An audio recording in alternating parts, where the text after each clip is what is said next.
नमस्कार, आप देख रहे हैं वी-स्टार न्यूज। मैं हूं दिवाकर विक्रम सिंह। हमें भारतीय सेना पर गर्व है। सेना के जवानों के त्याग और बलिदान की गाथाएं गाकर हमारे बच्चे, हमारी भावी पीढ़ी बड़ी होती है और सबक सीखकर उनसे प्रेरणा लेकर के देश के लिए मर मिटने का संकल्प लेती है। उन जवानों पर जिन पर गर्व होता है वो सीमा की रक्षा करें, लेकिन उनकी और चिंताएं, क्योंकि वो परिवार से जुड़े होते हैं, समाज से जुड़े होते हैं, वो बिल्कुल ना हो, इसके लिए सरकार से लेकर देश की जनता पूरा इंतजाम करती है, उनके बारे में सोचती है, उनके कल्याण, उनके परिवार के कल्याण को पूरी तरीके से प्राथमिकता दी जाती है। लेकिन एक सैनिक का परिवार मजबूर होकर के व्यवस्था की किसी कमी का फायदा उठाकर कोई उस परिवार को परेशान कर रहा है, इसलिए वो तिल तिल रोने को मजबूर है। आखिर में ये कैसे चलेगा? और अगर ऐसा हो रहा है तो क्यों हो रहा है, ये सवाल उठाया जाना जरूरी है। एवी स्टार न्यूज राष्ट्र के धर्म को समझते हुए पत्रकारिता के उच्चतम मानक को स्थापित करने के लिए एक ऐसे परिवार के दर्द को आपके सामने दिखाएगा, बताएगा और सरकार से अनुरोध करेगा कि उस परिवार के आंसू पोंछे। क्योंकि अगर सेना का वो जवान जो सरहद पर भारत की सीमा की चौकसी करके अपने देश की रक्षा को मजबूत कर रहा है, सुनिश्चित कर रहा है, उसके मन में कहीं कोई कष्ट और कोई परेशानी आई तो ये हम भारतीयों के लिए, उस राज्य की सरकार के लिए, केंद्र सरकार के लिए बेहतर स्थिति नहीं होगी। इसलिए एवी स्टार न्यूज इस खबर की प्राथमिकता और इसकी संवेदनशीलता को तय करते हुए आपके सामने कुछ दिखाने, बताने और खबर को आप तक पेश करने की कोशिश कर रहा है। हमारे इस प्रयत्न में आप हमें पूरा सहयोग देंगे, ये हमें आशा ही नहीं पूर्ण विश्वास है। सबसे पहले हम खबर बताएं, लेकिन आप हमारे पास उपलब्ध वीडियो के कुछ अंश देखिए और एक परिवार और एक सैनिक के पत्नी और उसकी मां किस कदर परेशान है, किस कदर फूट फूट कर रो रही है, जरा आप देखिए और खुद समझिए कि घटना स्थल पर या पूरी खबर है क्या, क्या कुछ घटित हो रहा है। जैस्मिन में उन्हें हमें अभी तक कुछ बताया नहीं इस बारे में, क्योंकि परेशान हो जाएंगे, वो तो ड्यूटी कर रहे हैं। अगर ऐसे ही हमारे साथ होता रहा तो हम तो आत्महत्या कर लेंगे सर।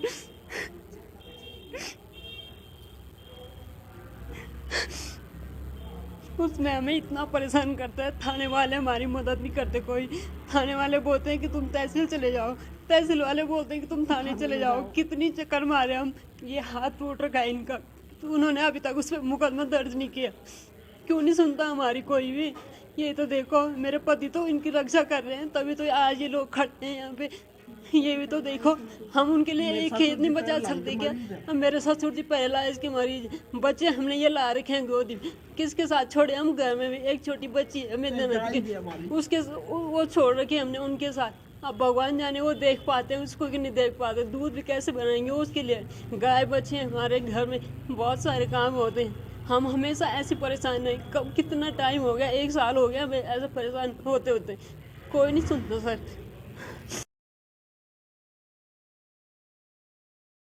माफिया ने कब्जा कर रखा है। वो बोलता है ये ज़मीन मेरी है, तुम्हारा यहाँ कोई कुछ नहीं है। और हमें तो इतनी परेशानी है, वो हमें मार पीट करने के लिए आता है और वो हमें बोलता है चारों तरफ उसने कैसरीन ज़मीन में तार के एंगल डाल रखे हैं। कैसरीन ज़मीन में उसने अपना गेट लगाया, गेट तो हमने उसने ताला लगा रखा था, हमने वो गेट तोड़ा, ताला तोड़ा हमने कि हमने अपने खेत में कैसे जाना है। वो बोलता है तुम्हारा यहाँ कोई रास्ता नहीं है। उन्हें गांव वालों का रास्ता भी बंद कर रखा है। आपने अभी तक मैंने तो वहाँ पर पूरी तहसील में मैं रोज जाती हूँ, पैदल जाती हूँ, मेरे पैरों में छाले निकल गए वहाँ जाते जाते। मैंने एक बार एसडीएम साहब से मैं रोई भी, कितनी रोई मैंने कहा सर हमारी मदद करो। वो बोल हम कुछ नहीं कर सकते, एसडीएम साहब बोल रहे हैं। एसडीएम साहब मौके पे भी आए, मौके पे भी उन्होंने बोला आपका रास्ता यहाँ नहीं है, जहाँ पैर रखने की जगह नहीं है वहाँ बोल रहे हैं कि मैंने कहा सर अपनी गाड़ी को भी वहीं ले जाओ।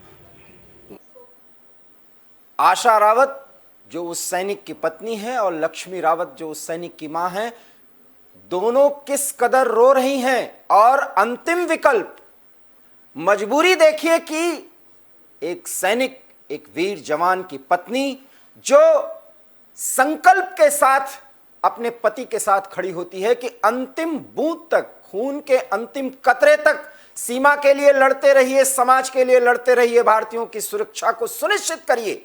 वो इतनी बेबस है, इतनी मजबूर है। और उसकी मां जिसने दूध पिला करके अपने सपूत को मां भारती की सेवा के लिए सीमा पर भेज दिया, ये उसी देवभूमि उत्तराखंड जो वीर जवानों की धरती कही जाती है, वहीं श्रीनगर के स्वीत गांव की घटना है। और मां और उसके पत्नी के रोने की स्थिति को देखिए और किस लिए वो रो रही हैं ये आप समझिए। और साथ ही साथ न्याय न मिल पाने के कारण किस विकल्प को चुनने की वो बात कर रही हैं वो भी आपने सुना और आपने समझा होगा, आपने समझ लिया होगा कि खबर क्या है। जी हां, ये पूरी खबर उत्तराखंड जहां पर धामी सरकार है, वहां के पौड़ी डिस्ट्रिक्ट की श्रीनगर के स्वीत गांव की घटना है। और उत्तराखंड के हर एक परिक्षेत्र से, हर एक गांव से अधिसंख्यक जवान मां भारती की सेवा के लिए अपने खून का एक एक कतरा देने के लिए तैयार रहते हैं, इसलिए सेना में भर्ती होते हैं। अधिकारी से लेकर जवानों तक के भर्ती होने की जो संख्या है, जो उसका प्रतिशत है, उसमें देवभूमि सबसे आगे है।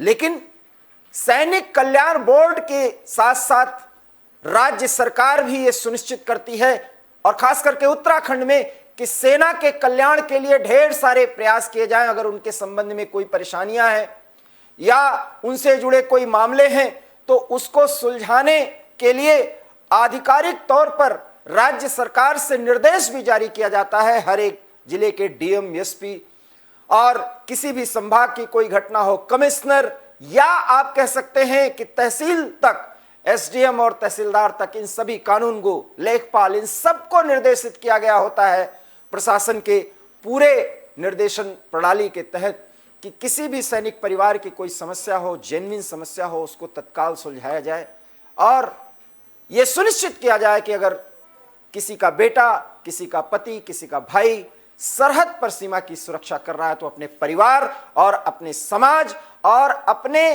किसी भी संसाधन जो उसके अपने हैं, जो उसके अपने नाम पर है, उसकी कोई बर्बादी न हो, कोई उसका अधिग्रहण न कर सके। अगर ऐसा किया है तो तत्काल प्रभाव से शासन प्रशासन सक्रिय होकर के उस परिवार को न्याय दिलाए, ताकि सरहद पर जब जवान सुरक्षा में लगा हो तो उसको घर की चिंता न सताए। लेकिन एबी स्टार न्यूज के स्क्रीन पर रोने की जो आप तस्वीर देख रहे हैं, जो वीडियो के माध्यम से आप सुन रहे हैं, अगर वही बेटा या वही पति सरहद पर जब ये रोने की, ये रुदन की पूरी कहानी देखेगा, सुनेगा, समझेगा, तो उसके दिल में क्या गुजरेगी और कितने सवाल उठेंगे, ये आप सहज अनुमान लगा सकते हैं। इसीलिए हम एक बार फिर कह रहे हैं कि इस खबर की संवेदनशीलता को समझिए कि क्यों एक पत्नी अंतिम विकल्प अर्थात न्याय न मिल पाने की स्थिति में पूरी तरीके से अपने आप को खत्म करने की, अर्थात आत्महत्या करने की भी बात कह रही है। इसे आप धमकी मत समझिए, क्योंकि यह कोई प्रेरित खबर या किसी को प्रभावित करने के लिए कोई ऑर्गेनाइज तरीके से यह खबर नहीं है। हमारे सहयोगी पत्रकार ने जब उससे प्रतिक्रिया जाननी चाहिए, जिस हिसाब से वो परिवार परेशान रहा, जब उन तक खबर करने के लिए हमारे पत्रकार, हमारे सहयोगी रिपोर्टर वहां पहुंचे, तो ये वेदना, ये दर्द सहज झलक पड़ी और बताते बताते पत्नी भी रोई और मां भी रोई।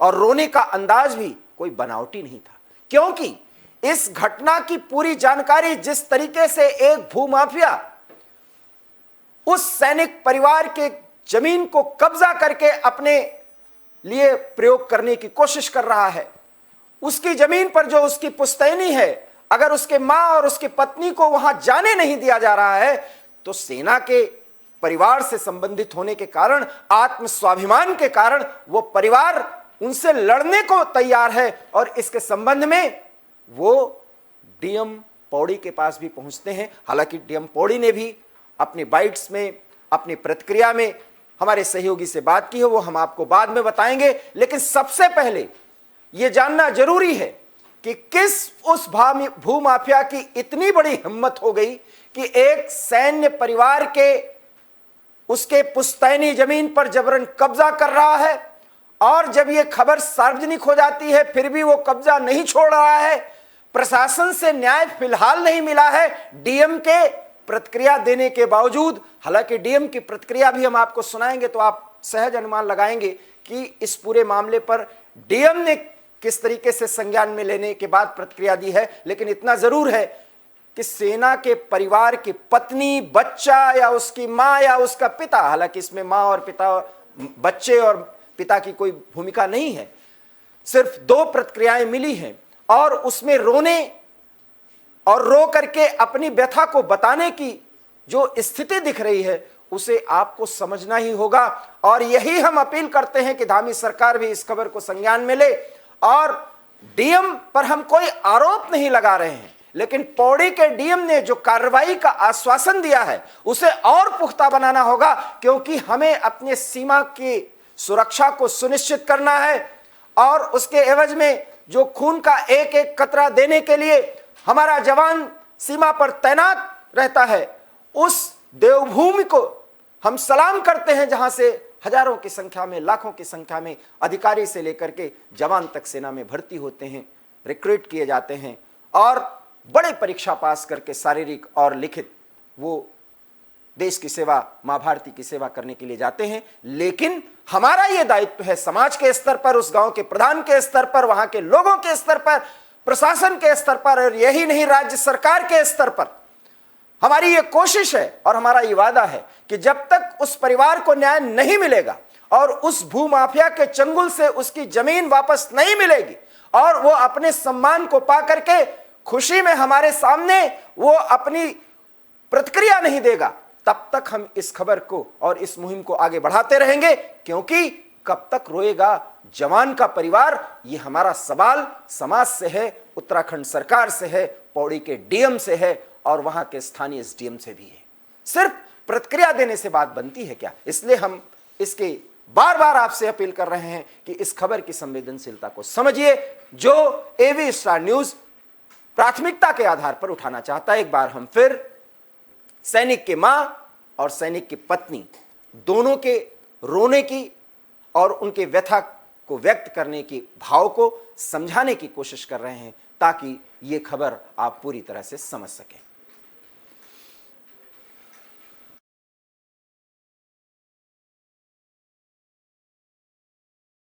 परेशान हो जाएंगे, वो तो ड्यूटी कर रहे हैं।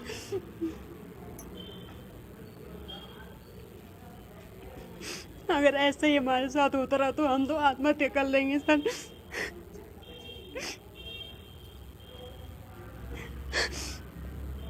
उसमें हमें इतना परेशान करता है, थाने वाले हमारी मदद नहीं करते कोई।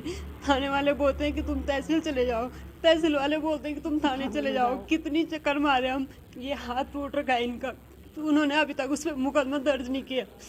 क्यों नहीं सुनता हमारी कोई भी? ये तो देखो मेरे पति तो इनकी रक्षा कर रहे हैं, तभी तो आज ये लोग खड़े हैं यहाँ पे। ये भी तो देखो, हम उनके लिए एक खेत नहीं बचा सकते क्या? अब मेरे ससुर जी पैरालाइज के मरीज, बच्चे हमने ये ला रखे हैं गोदी में, किसके साथ छोड़े हम? घर में भी एक छोटी बच्ची है मेरी ननद की, उसके वो छोड़ रखे हमने उनके साथ। अब भगवान जाने वो देख पाते हैं उसको कि नहीं देख पाते। दूध भी कैसे बनाएंगे उसके लिए? गाय बच्चे हमारे घर में बहुत सारे काम होते हैं। हम हमेशा ऐसे परेशान नहीं, कब कितना टाइम हो गया, 1 साल हो गया हमें ऐसे परेशान होते होते, कोई नहीं सुनता सर। माफिया ने कब्जा कर रखा है, वो बोलता है ये ज़मीन मेरी है, तुम्हारा यहाँ कोई कुछ नहीं है। और हमें तो इतनी परेशानी है, वो हमें मार पीट करने के लिए आता है और वो हमें बोलता है चारों तरफ उसने कैसरीन ज़मीन में तार एंगल डाल रखे हैं। कैसरीन ज़मीन में उसने अपना गेट लगाया, गेट तो हमने उसने ताला लगा रखा था, हमने वो गेट तोड़ा, ताला तोड़ा हमने कि हमने अपने खेत में कैसे जाना है। वो बोलता है तुम्हारा यहाँ कोई रास्ता नहीं है उन्हें गांव वालों का रास्ता भी बंद कर रखा है। आपने अभी तक मैंने तो वहाँ पर पूरी तहसील में मैं रोज जाती हूँ, पैदल जाती हूँ, मेरे पैरों में छाले निकल गए वहाँ जाते जाते। मैंने एक बार एसडीएम साहब से मैं रोई भी, कितनी रोई मैंने कहा सर हमारी मदद करो। वो बोल हम कुछ नहीं कर सकते, एसडीएम साहब बोल रहे हैं। एसडीएम साहब मौके पे भी आए, मौके पे भी उन्होंने बोला आपका रास्ता यहाँ नहीं है, जहाँ पैर रखने की जगह नहीं है वहाँ बोल रहे हैं कि। मैंने कहा सर अपनी गाड़ी को भी वहीं ले जाओ।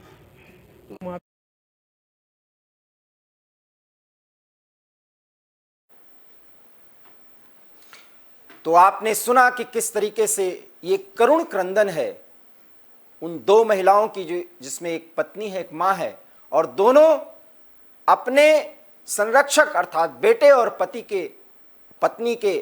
के अभाव में अपनी व्यथा व्यक्त कर रही हैं, डीएम से गुहार लगा रही हैं, रोते हुए हमारे सामने अपनी व्यथा व्यक्त कर रही हैं। धामी सरकार को समझना ही होगा कि उत्तराखंड में कोई सैनिक परिवार का व्यक्ति, चाहे वो मां हो चाहे वो पत्नी हो, इस कदर मजबूर होकर के क्यों रोए। हम आपको पूरी खबर बताते हैं। ये पौड़ी जिले की खबर है, पौड़ी जिले के श्रीनगर के स्वीत गांव की ये खबर है। एक सैनिक परिवार जिसमें मां है और उसकी पत्नी है, वो दोनों भूमाफियाओं पर जमीन को कब्जाने और मारपीट करने का आरोप लगाती हैं। पीड़ित परिवार डीएम से मुलाकात कर न्याय की गुहार लगा दी है। ये भी खबर हम आप तक पहुंचा चुके हैं और पूरी बात हम आपको बताते हैं कि स्वीत गांव की आशा रावत, लक्ष्मी रावत डीएम से मुलाकात कर चुकी हैं। डीएम को इन दोनों ने बताया है कि क्षेत्र का एक भूमाफिया है और वो उनकी जमीन को कब्जाने का प्रयास कर रहा है, जो उनकी पुश्तैनी जमीन है। विरोध करने पर भूमाफिया की तरफ से उनके साथ मारपीट भी की गई और इन दोनों का आरोप है कि मारपीट की घटना होने के बाद थाने से लेकर तहसील तक आरोपियों के खिलाफ कार्रवाई की मांग की गई है, की जाती रही है और आगे की जाएगी, लेकिन थाने से लेकर तहसील प्रशासन ने फिलहाल कोई कार्रवाई नहीं की है। ये बात भी डीएम से बता दी गई है, पत्नी और मां दोनों की तरफ से। आप इन बातों को समझते जाइए। मारपीट की घटना होने के बाद थाने से लेकर तहसील तक के वो अधिकारी आखिर में क्यों अभी तक कोई एक्शन नहीं ले पाए हैं, एक बड़ा सवाल है। और इसी कारण से भूमाफियाओं के हौसले बुलंद हो रहे हैं। उत्तराखंड के किसी भी एक मुद्दे को लेकर के अगर बात करें तो ये आरोप अगर स्थानीयों की तरफ से लगाया जा रहा है, पीड़ितों की तरफ से लगाया जा रहा है, तो ये वहां के डीएम और धामी सरकार को अब सोचना होगा, क्यों आखिर में भूमाफियाओं के हौसले बुलंद हों, एक बड़ा सवाल है। आशा रावत ने यह भी बताया कि उनका बेटा सेना में देश की सेवा कर रहा है और यहां भूमाफियाओं द्वारा उनकी जमीन तो कब्जाई ही जा रही है, साथ मारपीट भी की जा रही है। यही नहीं, उसकी पत्नी लक्ष्मी देवी ने कहा कि अगर न्याय नहीं मिला, जो हमने आपको सुनवाया, जो बोल रही है कि वो फिर आत्मघाती कदम उठाएंगी। सवाल यह है कि वो आत्मघाती कदम मजबूरी में उठाएं, क्योंकि थाने से लेकर के तहसील तक किसी भी अधिकारी ने जिस तरीके से इस पूरे खबर पर एफआईआर दर्ज होने के बाद एक्टिव होना चाहिए स्थानीय प्रशासन को, वो एक्टिव क्यों नहीं हो पा रहे हैं, एक बड़ा सवाल है। और यहीं पर कहीं ना कहीं प्रशासन को मैनेज करने का जो आरोप आम आदमी, स्थानीय लोग लगाते हैं, पीड़ित पक्ष लगाता है, उससे कैसे इनकार किया जा सकता है, ये एक बड़ा सवाल है। आखिर में लक्ष्मी देवी, आशा देवी इस कदर कब तक रोएंगी? और एक लक्ष्मी देवी, आशा देवी नहीं है, उत्तराखंड में ऐसे कई ऐसे केसेस हैं, या पूरे देश में कोई भी सेना का जवान हो, सुरक्षा बल का जवान हो, अगर वो सीमा पर सुरक्षा प्रहरी की भूमिका में है, उसका परिवार इस कदर बेबस नजर आए, उसकी पत्नी को यह कहना पड़े कि उसे आत्मघाती कदम उठाना पड़ेगा, आत्महत्या करना पड़ेगा। यह सवाल अब न सिर्फ पौड़ी के डीएम के लिए यक्ष प्रश्न के रूप में उपस्थित हुआ है, बल्कि धामी सरकार के सामने भी यह सवाल खड़ा किया जाता है। हमें आशा ही नहीं, पूर्ण विश्वास है कि धामी सरकार तक अगर हमारी यह खबर पहुंचेगी, जिसे पहुंचाने की हम पुरजोर कोशिश कर रहे हैं, तो डीएम को आदेश दिया जाएगा, डीएम के मार्फत स्थानीय प्रशासन के हर एक अधिकारी को आदेश दिया जाएगा कि स्वीत गांव में भूमाफिया ने जो दुस्साहस की है उसको कानून के दायरे में ला करके पीड़ित परिवार को न्याय दिलाया जाए। और अगर उसकी पुश्तैनी जमीन है, उस परिवार की जमीन है, उस पर उसका अधिकार है, तो उसके हिसाब से उस जमीन को वो यूज कर सके, प्रयोग में ला सके, ये भी सुनिश्चित कराया जाए। हालांकि डीएम पौड़ी ने क्या कुछ कहा इस पूरे मामले पर, क्या प्रतिक्रिया दी है, वो भी आपके लिए सुनना जरूरी है। क्या कुछ कहा डीएम पौड़ी ने इस पूरे मामले पर, जरा सुनिए।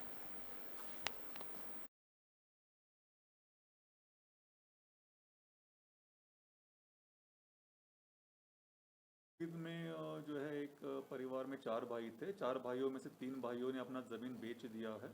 जो चौथे भाई हैं उनका उस ज़मीन को लेकर आपस में कुछ विवाद है, जो उस ज़मीन पर अपना कब्ज़ा बताना चाह रहे हैं, बट उनके पास में कोई अभिलेख नहीं है। उसके अभिलेख के अभाव में वहाँ पर पैमाइश करना या उसका नपत करना संभव नहीं हो पा रहा है।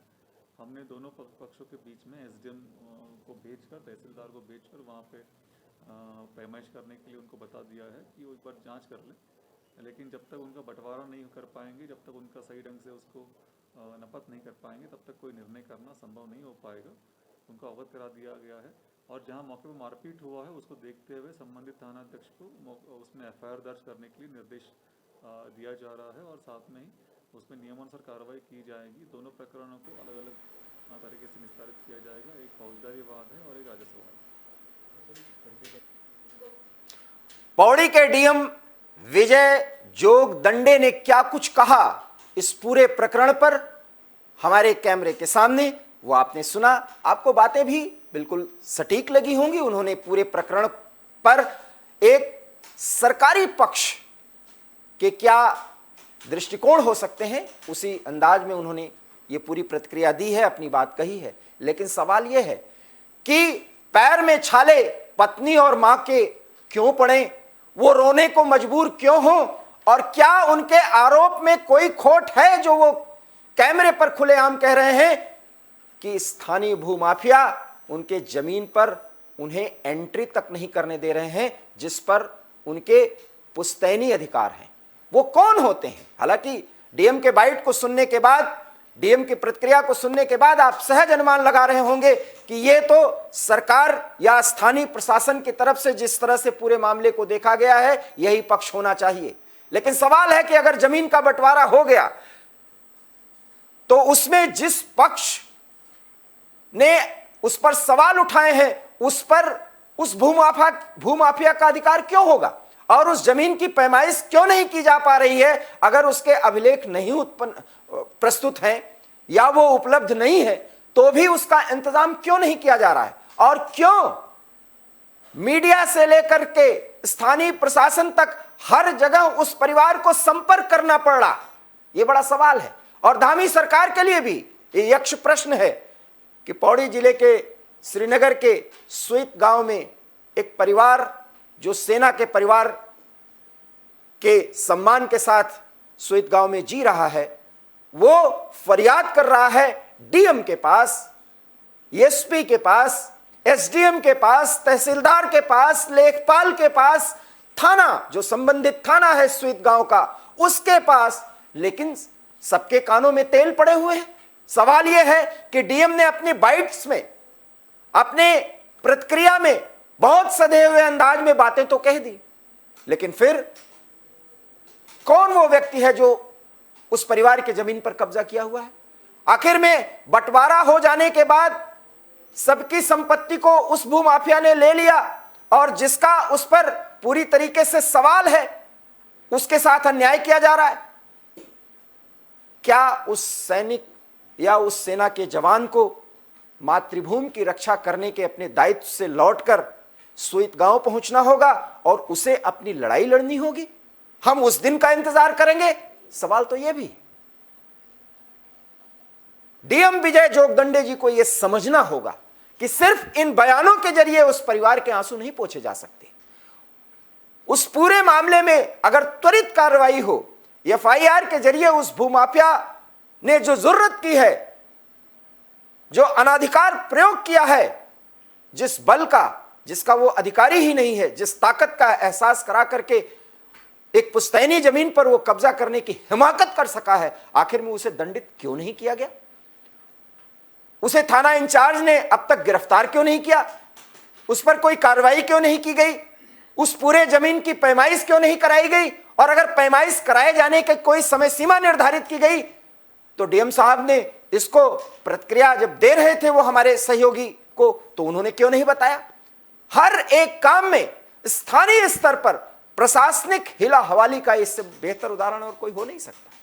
हम कभी यह बर्दाश्त नहीं कर सकते एक स्वच्छ पत्रकार और पत्रकारिता के धर्म का निर्वहन करने के कारण कि एक सेना का परिवार बेबस होकर के, मजबूर होकर के रोए और यह कहे कि अगर उसे न्याय नहीं मिलेगा तो उसे आत्महत्या करना ही पड़ेगा, क्योंकि यही उसके लिए अंतिम विकल्प है। सवाल यह है कि धामी सरकार या पौड़ी के डीएम विजय जोगदंडे कब इस पूरे प्रकरण को संज्ञान में लेते हैं और आशा देवी और लक्ष्मी देवी के आंसुओं को पोंछते हैं और उस भूमाफिया पर शिकंजा कसते हैं जिसने जरूरत की है एक सैनिक परिवार की उसके पुश्तैनी जमीन पर कब्जा करने की, और उसे न्याय मिलेगा। हम पूर्ण विश्वास दिलाते हैं आशा देवी को, लक्ष्मी देवी को, सेना के उस जवान को जो सरहद पर मातृभूमि की रक्षा के लिए तत्पर है।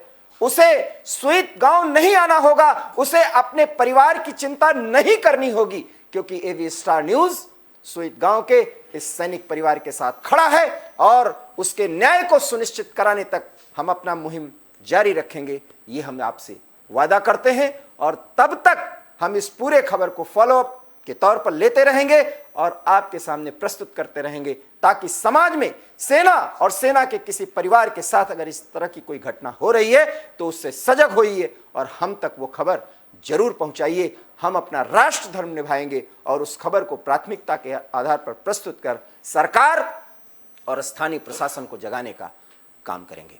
एवी स्टार न्यूज में इतना ही। देश और दुनिया की तमाम खबरों के लिए आप देखते रहिए एवी स्टार न्यूज, क्योंकि यहां खबरों का सिलसिला कभी नहीं थमता। दीजिए इजाजत। जय हिंद।